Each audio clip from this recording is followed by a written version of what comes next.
Hi, ഞാൻ doctor Aishwarya, MO, നാസ് clinic Mukkam, Kozhikode. കുട്ടികളിലെ വരണ്ട ചർമ്മം എന്തൊക്കെ കാര്യങ്ങൾ കൊണ്ടാണ് വരുന്നതെന്നും എങ്ങനെ നമുക്ക് ഇത് ഒഴിവാക്കുമെന്നും ഇന്ന് നമുക്ക് ഡിസ്കസ് ചെയ്യാം. വളരെ ചെറിയ കുട്ടികളിൽ തന്നെ കണ്ടുവരുന്ന ഒരു സ്കിൻ കണ്ടീഷനാണ് ഡ്രൈ സ്കിന്ന് അല്ലെങ്കിൽ വരണ്ട ചർമ്മം എന്നുള്ളത്.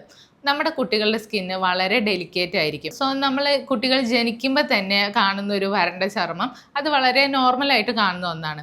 ശേഷം കുട്ടികൾക്ക് അത് നോർമൽ സ്കിന്നായിട്ട് മാറുകയും ചെയ്യും. പക്ഷെ ജനറ്റിക് ആയിട്ട് ഒരു ഡ്രൈ സ്കിൻ ടെൻഡൻസി ഉള്ള കുട്ടികളാണെങ്കിൽ അവരുടെ ഈ വരണ്ട ചർമ്മം കുറച്ച് കാലത്തേക്ക് കൂടി നീണ്ടു നിൽക്കണം, ഇല്ലെങ്കിൽ ലൈഫ് ലോങ് ആയിട്ട് തന്നെ അവർക്ക് ഒരു ഡ്രൈ സ്കിന്നായിരിക്കും കിട്ടുന്നത്. ശരീരത്തിലെ ജലാംശം കുറയുന്നതാണ് സ്കിന്ന് ഡ്രൈ ആയി പോകാനുള്ള കാരണം. സോ സമ്മറിലും വിന്ററിലും ഒക്കെ സ്കിന്ന് കൂടുതലായിട്ട് ഡ്രൈ ആവാനുള്ള സാധ്യതയുണ്ട്. പിന്നെ കുട്ടികളിൽ ശ്രദ്ധിക്കേണ്ടത്, നമ്മൾ കുട്ടികളെ കുളിപ്പിക്കുന്ന ടൈമിൽ ഒരുപാട് തവണ കുളിപ്പിക്കാതെ, അല്ലെങ്കിൽ കുറേ സമയമെടുത്ത് കുട്ടികളെ കുളിപ്പിക്കുക, അല്ലെങ്കിൽ ഒരുപാട് സോപ്പ് ഉപയോഗിച്ചിട്ട് കുട്ടികളെ കുളിപ്പിക്കുന്നതൊക്കെ ഡ്രൈ സ്കിൻ കൂട്ടാനുള്ള ഒരു സാധ്യത ഉണ്ട്. കുട്ടികളെ ഇങ്ങനെ കുറേ തവണ കുളിപ്പിക്കുന്നതിലൂടെയും കുറേ സോപ്പ് ഉപയോഗിച്ചൊക്കെ കുളിപ്പിക്കുന്നതിലൂടെയും അവരുടെ ശരീരത്തിലെ ആ ഓയിൽ കണ്ടന്റ് പോയിട്ടാണ് കുട്ടികൾക്ക് ഈ ഡ്രൈ സ്കിന്ന് വരുന്നത്. സോ നമുക്ക് കുട്ടികളുടെ ബോഡിയിൽ മോയ്സ്ചർ എഫക്റ്റ് കിട്ടാൻ വേണ്ടിയിട്ട് നമുക്ക് അവരെ കുളിപ്പിക്കുന്നതിന് മുന്നേ കോക്കനട്ട് ഓയിലോ ഒലീവ് ഓയിലോ ഇല്ലെങ്കിൽ ആൽമണ്ട് ഓയിലോ വെച്ചിട്ടൊക്കെ നന്നായിട്ട് മസാജ് ചെയ്തതിന് ശേഷം മൈൽഡായിട്ട് സോപ്പ് ഉപയോഗിച്ചിട്ട് കഴുകി കളയാവുന്നതാണ്. ഇങ്ങനെ കുളിപ്പിക്കുമ്പോൾ ഒരു ഇളം ചൂടുവെള്ളം തന്നെ ഉപയോഗിക്കാൻ ശ്രദ്ധിക്കുക.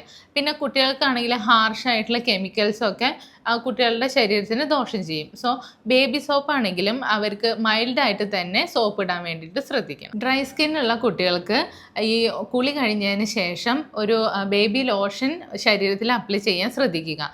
വിത്തിൻ 3 മിനിറ്റിൻ്റെ ഉള്ളിൽ തന്നെ കുളി കഴിഞ്ഞതിന് ശേഷം ഈ ലോഷൻ അപ്ലൈ ചെയ്യാൻ ശ്രദ്ധിക്കണം. എന്നാലേ ആ ഒരു മോയ്സ്ചർ അവിടെ ലോക്ക് ചെയ്യാൻ സാധിക്കുകയുള്ളൂ. കൂടാതെ ഈ ഡ്രൈ സ്കിന്നുള്ള കുട്ടികളാണെങ്കിലും അല്ലെങ്കിൽ അല്ലാത്ത കുട്ടികളാണെങ്കിലും നമ്മൾ വേനൽക്കാലമൊക്കെ ആകുമ്പോൾ ലൂസുള്ള ഡ്രസ്സുകളും അല്ലെങ്കിൽ കോട്ടൺ ഡ്രസ്സുകളൊക്കെ ധരിക്കാൻ ശ്രദ്ധിക്കണം. കുട്ടികളെ നന്നായി ഫീഡ് ചെയ്യാനും അവർക്ക് നന്നായിട്ട് വെള്ളം കൊടുക്കാനും നല്ല പോഷകങ്ങൾ അടങ്ങിയിട്ടുള്ള ഭക്ഷണങ്ങൾ കൊടുക്കാനൊക്കെ ശ്രദ്ധിക്കുക. കൂടാതെ ഈ ഡ്രൈ സ്കിന്നുള്ള കുട്ടികളാണെങ്കിൽ അവർ നല്ല കൂളായിട്ടുള്ള പ്ലേസിൽ തന്നെയാണോ അവരെ കിടത്തിയിരിക്കുന്നതെന്നും കൂടി അമ്മമാർ ചെക്ക് ചെയ്യേണ്ടതാണ്. ചില കുട്ടികൾക്ക് ഈ ഡ്രൈനെസ് കൂടിയിട്ട് ചിലപ്പോൾ അവിടെ ചൊറിച്ചിലും അവിടെ പൊട്ടുക അല്ലെങ്കിൽ ഒരു വിണ്ട് കീറലൊക്കെ അനുഭവപ്പെടാം. അങ്ങനെ ഒരു സ്കിൻ കണ്ടീഷനിലേക്ക് പോവാം ചില കുട്ടികൾക്ക്. അങ്ങനെയുള്ള കണ്ടീഷൻസിൽ നമുക്ക് ഹോമിയോപ്പത്തിക് മെഡിസിൻസ് വെച്ചിട്ട് തന്നെ നല്ല രീതിക്ക് ഇത് മാറ്റിയെടുക്കാം. നേരത്തെ പറഞ്ഞ പോലെ തന്നെ കുട്ടികളെ നന്നായിട്ട് ഫീഡ് ചെയ്യാൻ ശ്രദ്ധിക്കുക. കാരണം ബ്രസ്റ്റ് മിൽക്കിൽ അടങ്ങിയിട്ടുള്ള ന്യൂട്രിയൻസും ഫാറ്റി ആസിഡ്സും ഒക്കെ ബേബി സ്കിൻ ഹെൽത്തിന് വളരെ ഇമ്പോർട്ടൻ്റ് ആണ്. സോളിഡ് ഫുഡൊക്കെ കഴിക്കുന്ന കുട്ടികളാണെങ്കിൽ അവർക്ക് ഒമേഗ 3 റിച്ച് ആയിട്ടുള്ള സാൽമണ് അല്ലെങ്കിൽ വാൾനട്ട്സ് ഒക്കെ അവരുടെ ഫുഡിൽ ഉൾപ്പെടുത്തുന്നത് ഈ ഡ്രൈനെസ് ഒന്ന് കുറയ്ക്കാൻ സഹായിക്കും.